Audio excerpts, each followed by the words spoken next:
ہماری تاریخ لبیک یا رسول اللہ کے ساتھ کر رہے ہو، یہ آپ کے لیے مناسب نہیں ہے۔ میں بڑا محتاط لفظ بول رہا ہوں، سدا بادشاہی میرے رب کی ہے۔ جو تمہیں غلط رپورٹیں دیتے ہیں ایجنسیوں والے، ایک دن عدالت لگنی ہے جہاں ایک بلی کو باندھنے والی عورت جہنم میں چلی گئی۔ حضور نے فرمایا میں نے دیکھا اس کا چہرہ نوچ رہی تھی۔ تو تم ان حضور کے غلاموں پر جیسے شیلنگ کرتے ہو اور جس بے دردی کے ساتھ تم ان کو گرفتار کرتے ہو، پھر لبیک کے نعرے کے اوپر تم مارتے ہو ان کو، جس دن آپ عدالت بیسی تل تل لکھیا بھرنا۔ اور عدالت اب یہاں بھی لگنے والی ہے، سدا یہ نہیں رہنا، سدا نہیں رہنا۔ یہ تمہیں تمہاری ایجنسی نے خبر دی کہ ہم جی فرانسیسی ایمبیسی کے اوپر حملہ کرنے جا رہے ہیں، ہمارے تو تصور میں بھی یہ بات نہیں تھی۔ کیوں جھوٹ بولتے ہو؟ فنجعل لعنۃ اللہ علی الکاذبین۔ کیوں جھوٹ بولتے ہو؟ یہ چمکتے ہوئے چہرے، یہ سارے، یہ سادات، حافظ قاری، آپ ان سے آ کر پوچھ لیں جی آپ کا کیا مطلب ہے، کیوں جا رہے ہیں؟ ہم آپ کو بتا دیتے کیوں جا رہے ہیں۔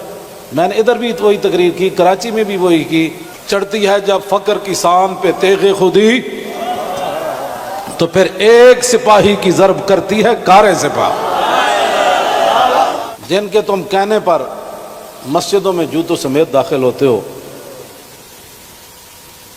اور جن کے کہنے پر تم حفاظ اور قراء اور علماء اور سادات کو اور علماء نے رسول پر ظلم و ستم ڈالتے ہو، تو آپ کو پتہ ہے حضور نے کیا فرمایا؟ من آذا مسلما فقد آذانی۔ حضور نے فرمایا جس نے کسی مسلمان کو دکھ دیا اس نے تو مجھے دکھ دیا۔ کوئی ہمارے مقاصد ایسے نہیں ہیں۔ آپ کو ایجنسیاں غلط رپورٹ دیتی ہیں، اور انشاءاللہ یہ قیامت والے دن انگلیاں بھی بول پڑیں گی۔ جو تم ہمارے خلاف جھوٹ لکھتے ہو نا کہ یہ منصوبے بنا رہے تھے، یہ دہشت گردی کرنا چاہتے تھے، ہمارے یہ مقاصد میں ہی بات نہیں ہے۔ ہم تو اتنا چاہتے ہیں کہ بس سفیر نکال دو، بات ختم۔ ہم نے کیوں اس کو آگ لگانی ہے؟ باقی رہ گیا ہندوؤں کا مسئلہ، تو ہمیں قطب مینار بھی قطب الدین ایبک چھوڑ کر گیا دہلی میں۔ دہلی دی جامع مسجد بھی ساڑی ہے، آگرہ دا تاج محل بھی ساڑا ہے۔ بابری مسجد کا ساتھ جو تم نے کیا اس کا بدلہ تو ہم نے لینا ہے۔ ہاں